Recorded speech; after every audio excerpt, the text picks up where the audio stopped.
Welcome to the CUHK Admissions Podcast. Do you need help figuring out which schools to apply to or how to get into the world's top MBA programs? Hey, you're not alone. Join thousands of others on this podcast and on our site, touchmba.com, as they seek the admissions edge. And now, here's your host, Darren Joe. Hey, future MBAs. Welcome to the CUHK Podcast, where we help you find and get into the world's best MBA programs. I'm your host, Darren, and I'm actually on vacation right now in Honolulu, Hawaii. Here visiting my older brother, trying to enjoy some surf and sea, and it's been really wonderful.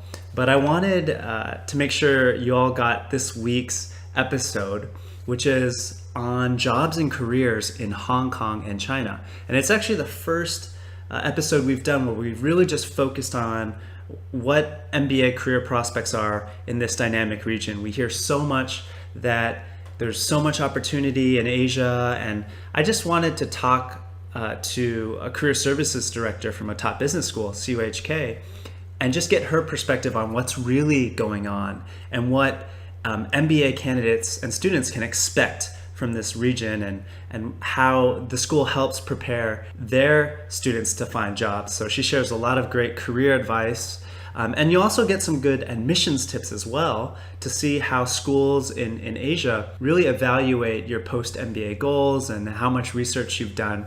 You can also go to our website, touchmba.com, and this is episode 44. And you can actually see all the questions I asked, so you can easily skip around to any part of the podcast that you feel might be more interesting for you. So let's just get straight to the episode.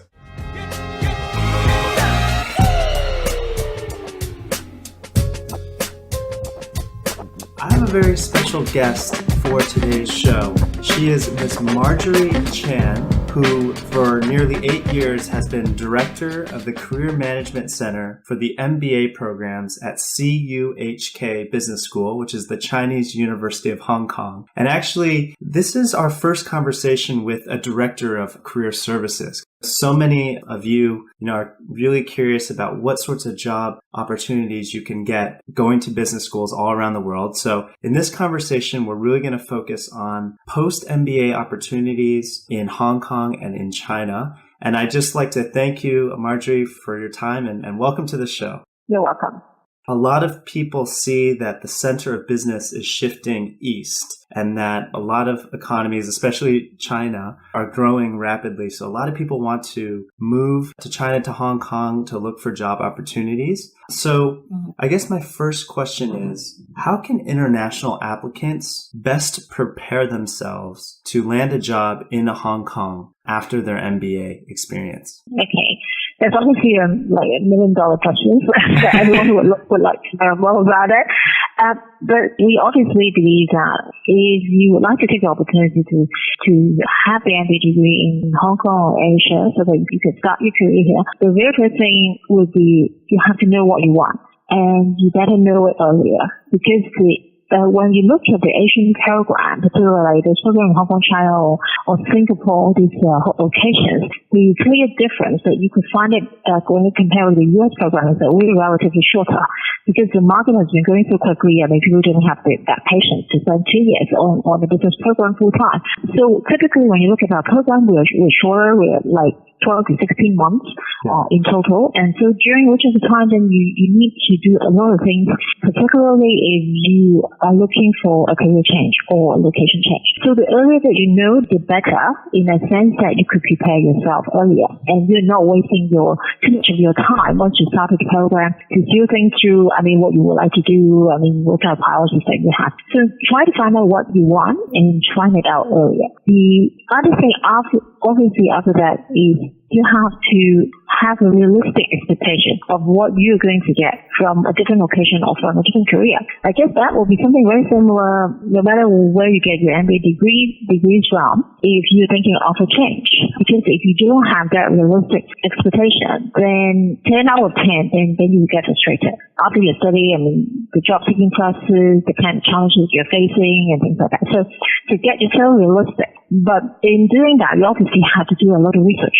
and to talk to as many people as possible in that particular market, so in Hong Kong and Asia and China, so that you get a good understanding of what the market looks like, what they're looking for. Although it's what you said, Darren, just now. I mean, everyone thinks that, okay, I mean, all the market growth has to be in China. And the Asian market is definitely very dynamic in that sense. But we still have to think through, okay, even when we talk about the dynamic Asian market, there are certain sectors that are particularly like moving a lot or growing a lot, while for the other sectors, that may not be the case. You have to make sure that you do sufficient research work, not thinking that, everyone in Asia will get a very good job, could move on with 100% salary increment. I mean, things not like that in Asia. So you have to do a lot of homework to make sure that you know whether the sectors or industry or functions are moving on or actually something that the market is demanding. By the end of the day, everyone has to look at the market. I mean, we could not fight against the market, and it's very, very difficult to try to create demand when you look at the whole business, how it works. So, I mean, make sure that you know where you're going and make sure that is the market that possibly provides you with more opportunities and more exposure to go. So, I mean, for us, for most of the students where we have a mission interview, we challenge them a lot. We challenge them a lot in the sense that what they're looking for, what are their expectations. We're being very honest to most of our candidates in the sense that if your plans is not realistic, we tell you not to come, because by the end of the day, you got frustrated, and that's a issue to everyone. So choose a school that is most interested in you and your development, and I guess that's important. For everyone who wants to come to Asia. There is so much in that answer that I'd love to unpack. So one question I have is, like you said, you have to really have a clear picture of what you want to do, given the length of the programs in Asia and the dynamic markets in Asia. How can candidates show, because this is important, not just as an MBA candidate, but as an applicant, how can they research the different industries in, say, Hong Kong or China? Could you give a few specific tips that maybe you tell your MBA candidates? Right. Obviously, I think the very basic research will start with looking at the Asian market and all those reports on how the market grows here, and look at, when you try to start the research work, one of the things, if you talk about just that's research stuff, then obviously you could start looking at, number one, the kind of industry that you are more interested in, and see how this industry, look at all this industry report and see how this industry grow in the market. Look at your own target company list. I would assume every student coming in should have at least a target list of 20, 30 companies in their mind. And these are their dream companies, target companies that they would like to work for. See how they grow in Asia. See whether this company that you really, really love to join them, whether they have operations in Asia, whether they have aggressive growth plan in Asia. I think that's where the opportunities come from. If none or less than half of the companies are on your list, then you can think of having operations in Asia, or that's not the growth area, then forget it. Right? So these could be very realistic, these could be very basic. And actually, we interviewed another student earlier this week. Another thing we asked them to try in order to know better the market. Apply. Try to apply jobs in Asia. Apply jobs in the Hong Kong market. If you're thinking of, if you're in the US or in Europe, you think of moving to Hong Kong or to Singapore or to China, try look at those job sites. There's so many job sites in this area. Look at those job sites and look at these jobs that you're interested, they're relevant to your experience, something that you may possibly be thinking of. Apply for it. Wait for a few months and see what response that you get. Then you get a good picture, right? Whether your competencies or your experience are worth looking at. So, this would be easy to work, but you have to spend some time on doing it. We always tell students, MBA is an important investment, and it's a significant investment, and you won't do it twice. So you have to get yourself better prepared so that you know more about the market before you come in. There are a lot of hurdles and challenges in front of you, but if you know it earlier, you manage your expectation better, then you will get better results. I love that advice in terms of just applying for jobs before you even apply to the MBA program to get a feel of the market and what skills you might need. You mentioned getting involved early in the market. Specifically, I was wondering, how do CUHK MBA students do that in the program? How would you suggest that MBA students get involved early in the market, aside from applying to those jobs earlier? Sure, definitely. I think we do look at it from two different perspectives. From the academic perspective, even though when we talk about academic, it means the kind of courses that you choose, the kind of courses that you go and attend. But when you look at it our curriculum actually has a very strong emphasis of getting connected to the business community. For example, we run courses joining with some key organization. I mean, for example, this year we're actually running banking course with a multinational bank, top notch. And so that in that sense, we got like 5 to 8 executives from the bank to come in to co-teach together with the professors so that they could bring in what has been really happening in the real business situation and back to the school, and then you could jointly work together with the co-professors, with our professors, in order to see how you really put it into practice and what are the issues there and how you're going to do it in a real life. In that sense, I mean, we try to put in more of the real life business experience through the academic courses. Another example would be we have some courses where obviously our professors have very solid and strong background in the commercial world and in the industry, and they gain expertise. For example, coming I think in June or later this year, one of our professors will have kind of like a study course, a study trip for a particular course with courses where she's going to bring the students to different parts of China to explore that kind of industry. And so they're going to visit a series of companies, getting the CEOs to talk to the students and look at the whole operations in China in that particular industry so that they know what is happening in the real part of life. And that's a luxury and retail course that we are talking about. So we try to do it more on that. And another one very significant course in our program or in our curriculum is a business practicum, which is naturally like a business consulting project that we are giving students at term 3, where a small group of students will be working under the supervision of the professors to work for our sponsor companies on a particular project.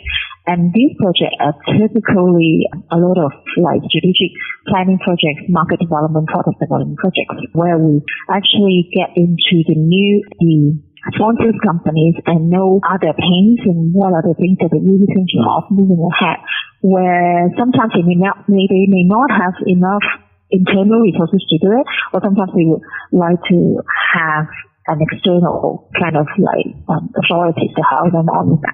So we have that business practicum, which is a credit-bearing course in our curriculum that helps to connect students more with the business community as well. So that's what we talk about, like from the academic perspective. Obviously, from the non-academic perspective, that's what you said. Like we have internships, we have summer interns, and we also encourage if the student would afford the time, they also encourage students to do part-time internship. So meaning that during the academic terms, if they could spend some time, they could also work outside with the companies there, so that they could do part-time interns while they're studying. That obviously helped them as well to create that experience. We're seeing more and more part-time interns moving into summer intern later on. So that's a good step forward for them. And obviously, that's what you just mentioned. I mean, there are like business competitions, there are a lot of business events that we encourage students to go in. And we also organize our CSR conference in Hong Kong. That's all MBA student led. So throughout all these like conference and to raise up your awareness in the market, and you also like get yourself more connected to the market. I mean, CSR is a typical kind of like hot topic in this part of Asia, and we are the only school like doing a student-initiated conference every year, attracting like hundreds of people coming from the region to attend. So that gives you also another opportunity to expose yourself to the market. So these are the things that we try to encourage students to get connected. Yes. And so actually on that note, could you talk to us about what advantages, if any, they have coming into Hong Kong as international students, and maybe what obstacles they also have as well? Because I think maybe a few decades ago, or a decade ago even, international students might have been more sought after, but now there's, I'm guessing more local hires being done. Is that true, or am I completely off here? Okay. I think for international students, the one kind of always to be seen as the obstacle is the language. Yeah. That is not, I mean, when we look at it, it's not actually something very specific to Asia. I guess even when you work in other countries, if you don't speak the local language, I mean, you possibly face the same hurdle. Yeah. So, I mean, when international students coming into Hong Kong Asian market, the very first thing that they will notice is that more and more job opportunities or work opportunities would require Chinese. Chinese is not a legal language, obviously. So people need some time to pick it up. Whether that job requires very fluent kind of like Chinese language, Mandarin or local Cantonese language, or whether we just need you to have a basic understanding that really depends on the job itself, the job requirements itself, the company requirements. But if the students are really keen to further develop their career or start a career in this region, I guess at least when they have to start showing their commitment to come to this market, not thinking that, I speak an international language like English or Spanish or whatever, but you have to show the commitment to the employers and to the market that you would like to stay, you would like to come in. So you start learning Mandarin or Chinese well before you come in, if you could afford to do it. Or else, at least when you come in, then you have to start learning it. And language, unfortunately, takes a lot of time. So we have students actually come in 3 months before we start the program, come in our language center and start learning about Chinese language. And from then on throughout the whole 12 months, 16 months here, they do it on a weekly basis. I think that you need some commitment to do it. So whenever you apply for jobs, at least when you could show people that, I speak basic language, basic Chinese language, or I could show you that I've been trying very hard to learn it. Right. And that is important. Yeah, but for some, obviously, you will understand, equally in other countries as what I said, for some industry or some function, local language would be very, very critical or essential. Then for those parts of the job, then you may need to rethink that you may possibly, if you don't know the local language, that you will have a less chance to join it. One of the obvious examples would be those people who work in the marketing function for consumer products. Yeah. That's very local. You have a local market, you have to kind of understand what the TV commercial has been saying and things like that. So that needs to be very local. Yeah. For others, that really depends, so you have to find it out. Yeah, and are there any other ways international candidates can show their commitment to the region aside from language? That does seem to be a very important point. Yeah, because I guess it's the same. Language obviously is one of the key challenges that we've been seeing so far for international students. But when you look at it, the same principle actually applies. If you would like to, for example, if you're IT or technical software programmer or engineer to start with, and you would like to move into the finance industry, for example, same principle applies. You have to show people that you have the commitment to do it. So it's not like coming in and saying a full-time MBA means that I would like to do it. No, because with your peer groups, everyone's doing the same, right? So how can you tell them, I'm more committed than my peer group, or I'm more committed than my competitors, other ambitions in the market? Is the other things that you're adding on yourself and telling people, how much that you prepare yourself to it, how much you know exactly what this industry has been doing and what kind of life is that. So it's more of the preparation work that you're showing people and the kind of what things that you have in mind. Are you half-hearted or not in order to convince the employer?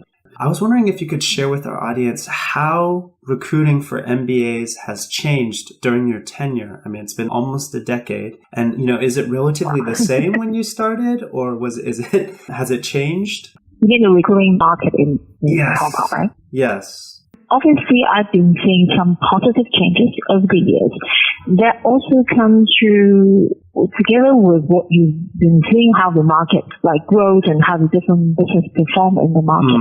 In very early period of time, back 5-6 years ago, you possibly be seeing a lot of large organizations still trying to recruit overseas, what we mean overseas, to be recruiting MBA graduates from US and from Europe market to place them in Asia to work. That was actually pretty typical back 5-6 years ago, because they're still running in very much in the US mode of MBA hiring. So a lot of times they try to get they try to hire from the US business school or from the European business school and then place them back to China.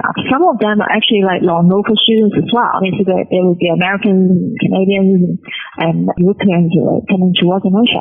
Then at a later stage, you see that they're changing a little bit in the sense that they still hire from overseas to place them to Asia, but then they try to hire some PRC returnees, so that Chinese who've been studying overseas and trying to attract them back to the Asian market. Yeah. And the last 1 or 2 years, one of the very positive things that we've been seeing that a lot of companies have been moving on to the next stage, being they start to recruit locally from the Asian market to work for Asia. That becomes a significant advantage for most of the Asian business school. I mean, regardless whether you're in Singapore, in Hong Kong, or in China, because that obviously opens a lot of opportunities for those people who study in the Asian business school. And that makes more business sense in a way that the Asian school obviously could provide a lot of, in terms of academic, there will be a lot of Asia contacts and China contacts there. And even in terms of the network that they've been building up during the MBA program, even after that being an alumni there, that will be very Asia focused. And that's how the multinational companies should kind of like get the benefit from it. If you got students or graduates, I mean, coming from the market, studying all these things, I mean, within the Asian market context. So that makes more sense, I mean, to a large extent. So it's actually a positive sign that we've seen more and more companies doing that. So in the last 2-3 years, actually, we've been placing students in different parts of China or Hong Kong for all these multinational companies where they start a new page, setting up a business in this part of the world or trying to grow even more for Asia. So that's a good thing that we see. Interesting. And I was just wondering if you've seen, for example, MBA salaries stay about the same roughly, or you've seen an increase due to this focus, but also in relation to US and European business schools. I guess, I mean, when you look at it, I mean, everything being equal, and when you look at the salary level in the US and European market comparing with Asia, typically you will see kind of at least like 20-30% different. Yeah. Obviously, these are historical factors when you look at all these like tax issues there and all these benefits and cost of living. So typically, in whatever circumstances, that will be about 20-30% kind of difference in that. When companies trying to hire from Asia, I mean, what we have been seeing that they're possibly trying to control not really like control the cost itself, but also try to make it comparable to the local market. So they would tend to adopt more of the Asian kind of range of salary instead of like trying to benchmark against the home market in the US and in Europe. So there could be some difference still. But I mean, I guess that's always a compromise when you look at it, because in the Asian market, the students or the graduates here will definitely be exposed to a more dynamic market, and they always get international rotation assignments, and that obviously giving them more exposure and more useful experience for the future instead of like getting a kind of like. I was wondering if you could talk to us a bit more about the advantages of an MBA graduate working in Hong Kong versus, say, the US or in Europe. I mean, as what you mentioned at the very beginning, I mean, everyone sees a more dynamic market in this part of the world. I think interestingly, when you talk to most expats in Hong Kong who possibly live in Hong Kong in the last 5-10 years, they're very reluctant to move back to their home country if they are in the active like working group or the active working age. The reason being, obviously, when you look at the energy of the market, the speed of us doing business, the kind of technology that we are going through and trying to get across to the market, you see a lot of excitement here, and people like move so quickly in this part of the world. I mean, a lot of times when you just feel that you see the impact, you see the achievement so much quickly than in the other markets because of the speed required in the market. I mean, that's always the pros and cons in that. But when you look at it, because the market requires you to respond very quickly, requires you to get connected to the other parts of the world very quickly. So people and the kind of business direction, the marketing plan, and all the strategy things, I mean, we tend to look at it and move it very fast.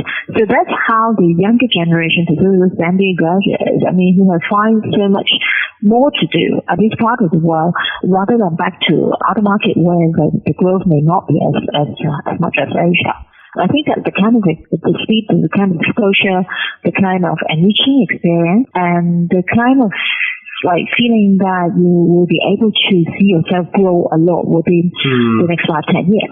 I think that attracts more to the younger generation to come in. Yeah, and are visas very hard to get for an international, MBA candidate? The work visa, right? Yes. Okay. In terms of the visa issues, the Hong Kong government being very supportive actually in the recent years.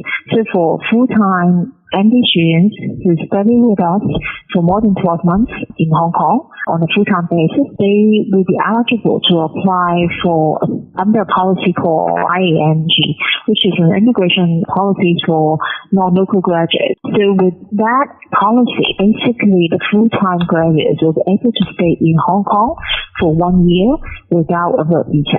So meaning that even though if they haven't got a job after their MBA graduation, they could still stay in here for a year in order to get into the job market. Or that also at the same time gives them preferred advantages in the sense that if they got an offer from a company, the company will be able to save all the troubles and time to apply for a work visa for them to stay. They just got this under this policy to be able to stay in Hong Kong to work for a year. And after that year, obviously if they already in a job, if they do a decent job and got real experience, they will be able to get the extension from then on. But at least for the first year, they're welcome. Oh, that's fantastic. And so we hear so much about the importance of guanxi in China. And I was wondering if you had any tips for, international MBA candidates who come to CUHK or are interested in CUHK, how they can make the most of both the CUHK MBA network and the wider network during their time in Asia and in Hong Kong. Okay. I just everybody believes that. There are a lot of guanxi around in this business community and networking and all this stuff. We definitely advise our students it's important. Networking skills is definitely very important skills that they have to prepare themselves with, equip themselves with. And that's also one of the reasons why, starting from the very beginning, we try to train them up more for the networking skills. But in a general sense, we do believe that networking in principle is basically quite similar across different cultures. Although, for Chinese, there's kind of different kind of delivery with networking skills, what you look at. But when you look at the accents of it, we try to educate students in a sense that, you have to know that networking basically is something very generic where you could apply everywhere. But you better look at it in the sense that you mingling, sometimes it's more like the concept of mingling rather than networking. And in a sense that you have to plant the seed earlier and it takes time. Yeah. The only, if you have to look at the Chinese market itself, in terms of networking, I think the basic principle is the same. The only possibly the difference is you have to plant the seed even earlier. In a sense that, we believe that if you have to do the networking, you try to get results from that networking, you have to believe in a long-term relationship. Anything short-term doesn't make sense. So you have to believe in a long-term relationship. You have to plant the seed earlier. That you have to have the mindset change instead of thinking from the first sentence of saying, hi, how are you? I want to get connected. Thinking that you will get a job from there will definitely be a failure. So you have to start at the very beginning, knowing that you just want to do the mingling, you want to know more friends, you want to build a common ground, and you need to be genuine. And that's the key, for networking everywhere. Yeah. For Chinese, probably you take a longer time because we do believe in long-term relationships. Anything short-term, that's what I said, doesn't make sense. So whenever you go out, you have to extend the relationship, but you have to think that you be genuine in creating that relationship and talk more about other people rather than yourself. So these are the kind of skill set that we try to equip our students with. And a lot of students, unfortunately, may not realize the time accent of it. So a lot of times they didn't work from it from day one. So a lot of times, okay, I'm going to try to get a summer intern, and summer is coming in June. Then I try to know some new friends in April. And that's short, right? There's no way, because when you think about it, if you are the one talking to an undergrad, and you know the undergrad's coming in try to get you an opportunity, then you don't want to make friends with them. So a lot of things need to take time, and they have to plan well ahead. So the earlier when you get into any business school, the earlier that you could join the alumni event, get to know the regional alumni, the senior alumni, the better. Just have a time plan. Yeah, I think that's great advice. And one of my mentors used to always say the best time to make a friend is before you need one. And I think that really applies to building relationships as well. Yeah. And so I guess a few more questions. I saw in your recent career placement report that roughly half of your graduates ended up working in Hong Kong, and they were from many different countries, Germany, India, Canada, Italy, etc., Korea. Mm-hmm. And I was wondering if you could share with us like some case studies, if you will, like 1 or 2 examples of a successful student placement, who came from another country but ended up working in Hong Kong. And maybe pull out some of the reasons why they were able to successfully land those jobs. Okay. Yes, I think I told you mostly from our recent report for the 213 class. We've been successful in putting non-local students working in Hong Kong. I mean, typically, I guess that you could see a difference because for most of the Asian countries, we are very international. So over 95% of students actually know in Hong Kong. So we get very international fellow students who are always keen to work in Hong Kong. I mean, that's also one of the key reasons why I want to study in Asia as well. Yeah. So we try to prepare them well, starting from day one. And ended up, that we were pleased with the results. And a lot of these people are able to either stay in Hong Kong or Singapore or Malaysia or China to work. One of the examples, obviously, we could go, it's interestingly, not necessarily like for the students to stay in Hong Kong, but interestingly, when you look at how the students went through the whole career job seeking process, then you see the significance of how an MBA student should prepare themselves in Asia. We have actually a recent Indian graduate who comes from financial services background before his MBA, and he always want to work in Singapore or Hong Kong in the banking sector, more in the M&A financial industry. The market, unfortunately, as what we said, the financial services market in the last 3 years in Hong Kong in particular had gone through a lot of ups and downs, and people are pretty conservative in terms of financial services kind of sector hiring. So he got a very good summer intern experience, and he performed excellent. Unfortunately, without a kind of full-time headcount, he won't be able to move on to a full-time role. But then he came up with another exciting opportunity to work for a Swiss bank, and they would like him to be relocated to Switzerland. And he did kind of struggle with it to start with because that was not his original plan. Never of his original plan to move out from Asia. And he did struggle a bit, and we tried to talk to him in that particular case, and finally he took it. And last time when we saw him, he already spent about 6 to 8 months in CUHK already, and doing an excellent job there. And obviously find that, even when you look at the Asian market, I guess it's a long-term perspective that you should put in mind. We keep telling students that sometimes it takes time to get back the return. So when you look at the market comes through with an excellent opportunity for you to grow outside this market, and you believe that that's a very good step before you could come back to the market, take it. Increase the exposure there, extend the international experience, because that is a totally different market that they could see how they could utilize your experience and your connections and your background, and then grow there for 2 years or so. And in a lot of opportunities, there are some internal opportunities for you to get back to this market, to Hong Kong or China. So it's just like you have to take a much longer term perspective instead of only looking at the first job after MBA graduation. So that proves to be a very fruitful experience for him, and he enjoyed that much. And because that is a top-notch bank as well, and he's working in the private banking sector, so he's very, very happy on that. And that is, I guess, one good example of how students could see in a longer perspective whether they could get the growth in Asia. That depends on a lot of factors, and they could, we never know. I met another German student last week. He actually faced the same kind of situation. Then he would like to go back home after the MBA graduation and working for them a few years there and try to get an opportunity back to Asia. That may possibly even an easier role for them. So they have to look at it from a proper perspective. So that is one example. Not necessarily putting them in Asia, but I'm pretty sure that this Indian guy that we were talking about, he was able to get a huge amount of opportunity back into Asia after 2 years.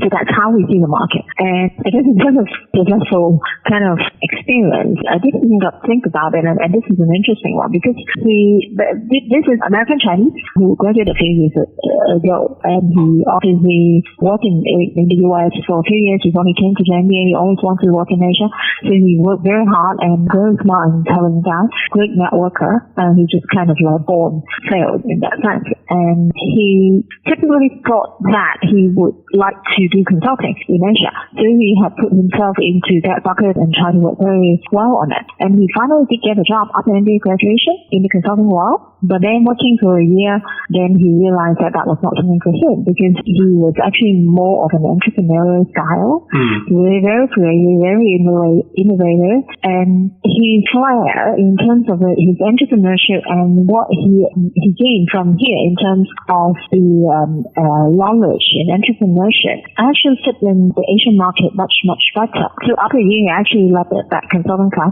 and formed his own business.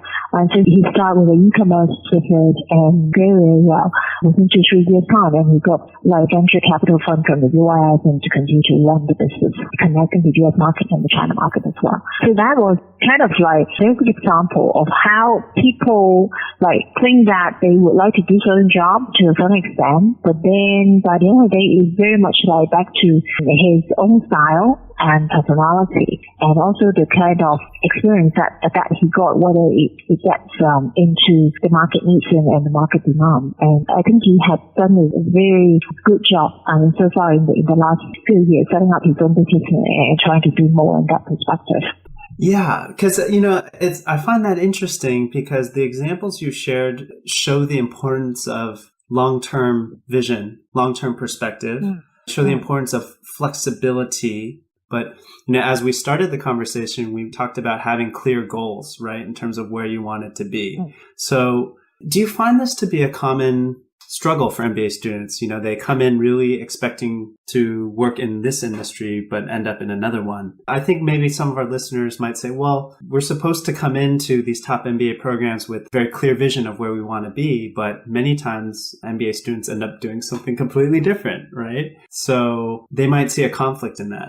No, I mean, let us put it in this way. You have to know what you want and what you enjoy to do more. But at the same time, as what we talked earlier, you have to look at how realistic that it is in terms of obviously the overall the macro market situation, and also whether you yourself fit in the kind of work environment. For example, I guess a lot of times when I will think most of the time when you talk to MBA candidates before they came in the program, I mean, possibly 30-40% of them would tell you that I would like to do investment banking, I would like to do consulting. So when you look at that, I mean, not everyone will fit in that environment. We're not particularly talking about the capability, but not everyone will fit in that environment in terms of your preferred work style, your preferred work life, and whether you enjoy that kind of environment. Yeah. So a lot of times, I mean, that's why the preparation work becomes so important in the sense that before you tell people that I would like to move into investment banking or management consulting, then you have to at least find yourself comfortable in knowing that what kind of work environment that if you have been talking to people who've been in that industry or who left that industry, and to try to find out more about that sector and the work environment there before you could commit yourself into that.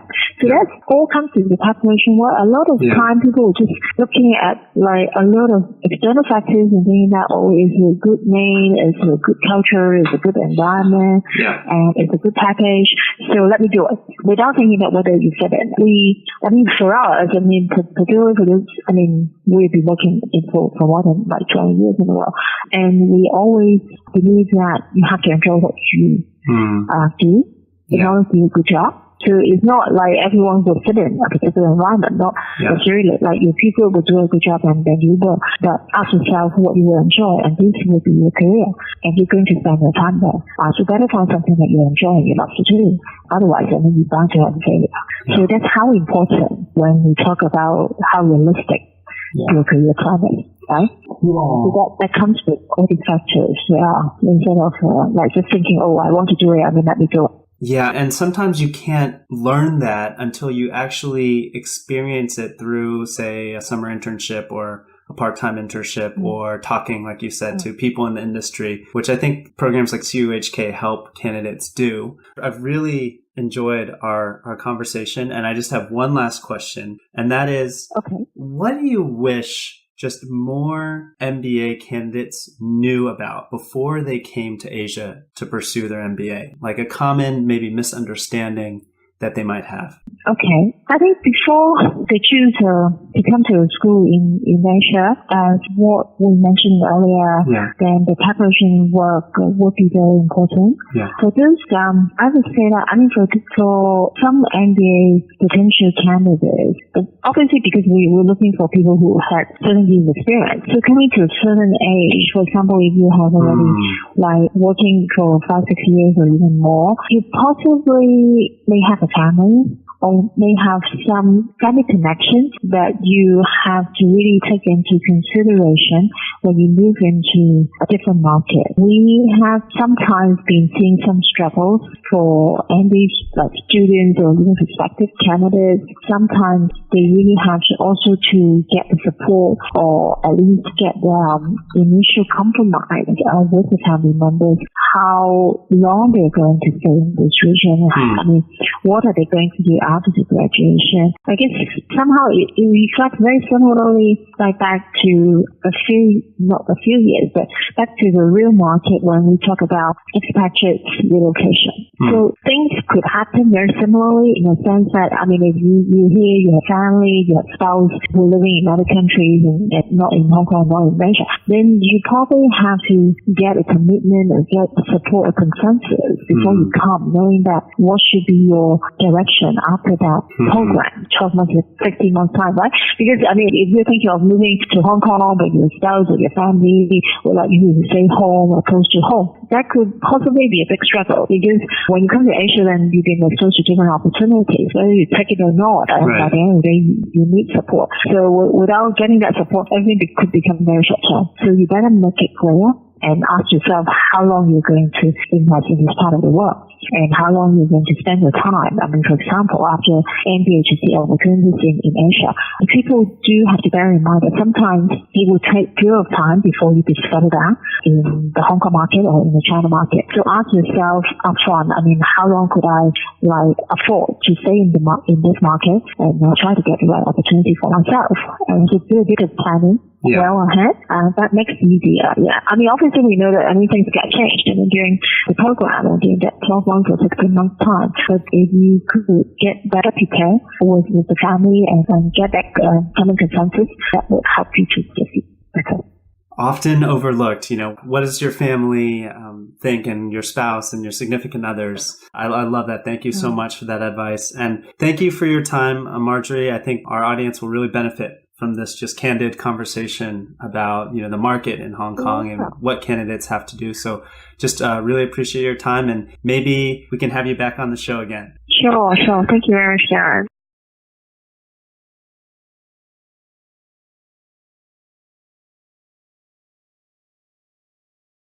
Thanks for listening to the Touch MBA podcast. Don't be shy. We have a mailing list. Go to touchmba.com and get yourself signed up. And we'll keep you posted with the best tips and insider interviews on how to get into your number one school. You can also find us on Twitter and Facebook at Touch MBA. See you soon.